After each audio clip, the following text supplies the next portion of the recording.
The plane drops, just a few feet, maybe less.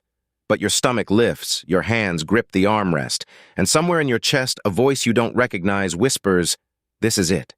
You know, intellectually, that turbulence has never brought down a commercial jet. You know the wings are designed to flex up to 26 feet. You know that, statistically, the drive to the airport was more dangerous than the next 6 hours in the sky. And none of it helps. Because the part of your brain currently convinced you're about to die has never heard of statistics. It doesn't speak that language. It speaks a much older one. And the most unsettling part? It made up its mind about this flight roughly 12 milliseconds before you did. Here's what nobody tells the anxious flyer. You're not alone, and you're definitely not weak. According to a 2010 review by Oakes and Bohr in Travel Medicine and Infectious Disease, between 2.5% and 6.5% of the population meets the clinical criteria for aviophobia. Another 25% fly with significant anxiety, and around 40% of people admit they're at least a little scared of flying. That's almost half the planet quietly white-knuckling their way through every takeoff. But the loneliness of this fear isn't in the statistics. It's in the shame. You're an intelligent adult. You've read the safety data. You've watched documentaries about how planes work. You know the captain has thousands of hours of training. And yet the moment that cabin door seals shut, your body acts like it's being lowered into a coffin. So you start to wonder if something is wrong with you. You start to fear the fear itself, what therapists call meta-anxiety. You begin avoiding flights, then you avoid planning trips. Then you start lying about why you can't make your cousin's wedding in Lisbon. And every avoided flight makes the next one harder. Here's the truth. Nobody put into words for you. Your fear of flying isn't irrational. It's evolutionarily rational.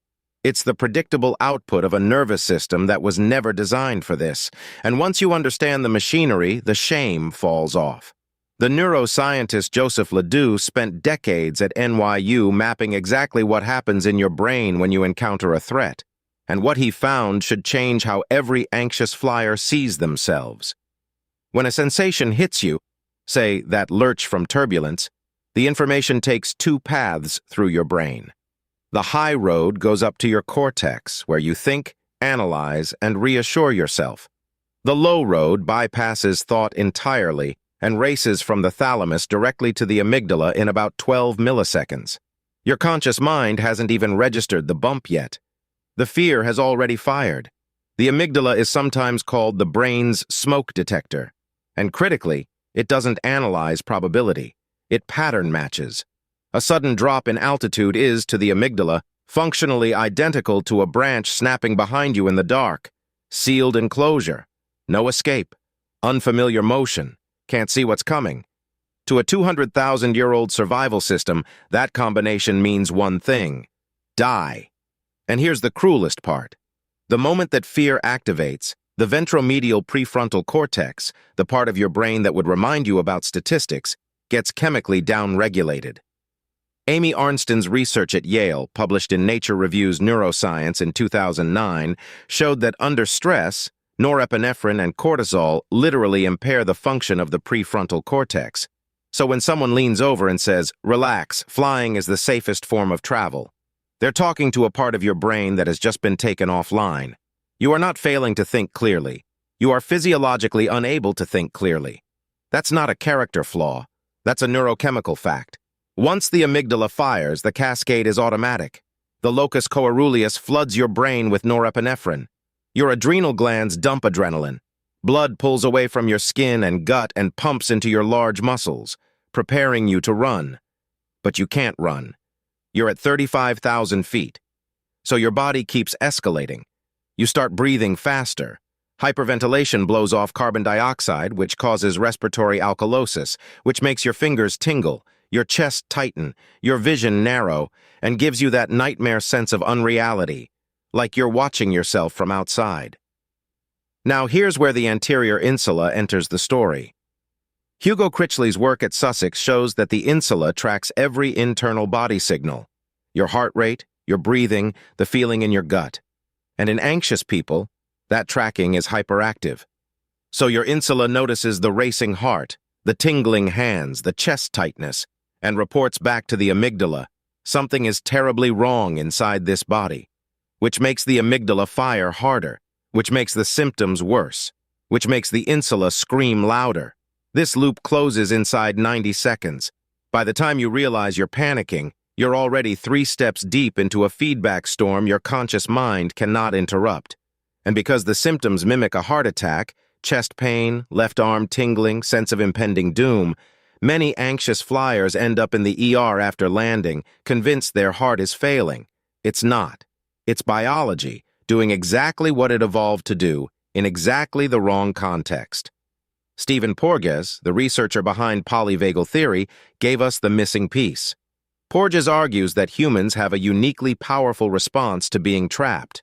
When the nervous system perceives life threat with no escape route, it can't settle.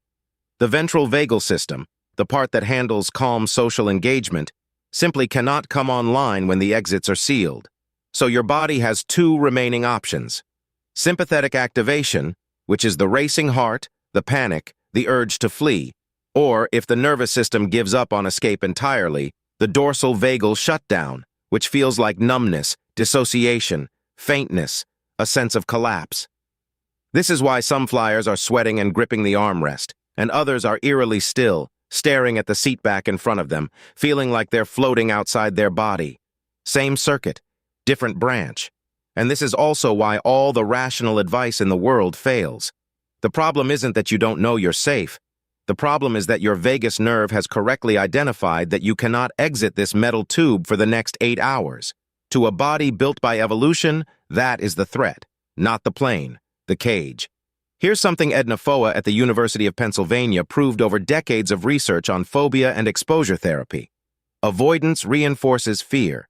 Every time you don't fly, your amygdala receives a message. That thing we avoided must have been genuinely dangerous. Good call. Let's avoid it harder next time. But it gets worse.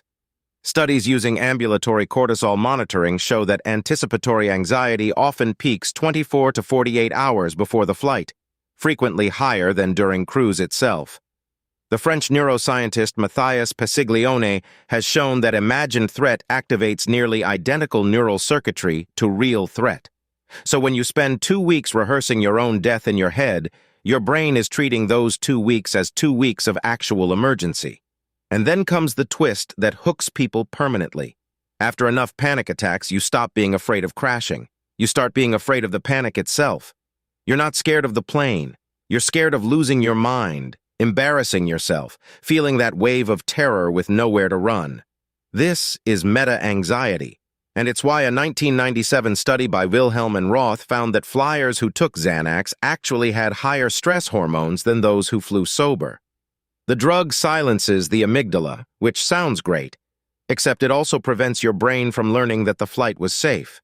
So you land, and your nervous system has acquired no new information. Next flight, same terror, sometimes worse. Here's what I want you to sit with. You are not broken. You are running ancient software in a modern world. Your amygdala is the exact model that kept your ancestors alive on the savanna for 200,000 years. It cannot conceive of Bernoulli's principle. It only knows, sealed in, can't run, strange motion, unfamiliar sound, die. Your nervous system is responding correctly to an evolutionarily impossible situation. But here is the part that should give you genuine hope.